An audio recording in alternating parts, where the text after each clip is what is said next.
At the end of 1791, likely in part to fund things like the Northwest Territory Campaign, the federal government used the new power granted by the Constitution to levy taxes to begin paying down Revolutionary War debt.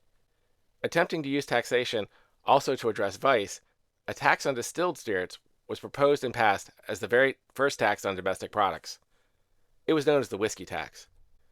This tax was particularly unpopular in western Pennsylvania, where not only was whiskey a popular drink, but many farmers used stills as secondary income sources and even as payment for work during shortages of currency at the time. The tax also hit small-scale stills harder than larger-scale operations in the East, as it allowed a flat fee per still, or a tax per gallon, meaning large stills paying a flat rate generally paid less than the gallon rate. Western Pennsylvania also felt neglected by the federal government relative to those larger cities in the East around protection on the expanding frontiers in conflicts with Native Americans. When petitions to their representatives failed to make any change, the protests became violent. On September 11, 1791, a tax collector named Robert Johnson was tarred and feathered. When an official was sent to serve arrest warrants on Johnson's attackers, he also was tarred and feathered, and the taxes went uncollected for much of 1791 and 1792 in that area. History is awkward.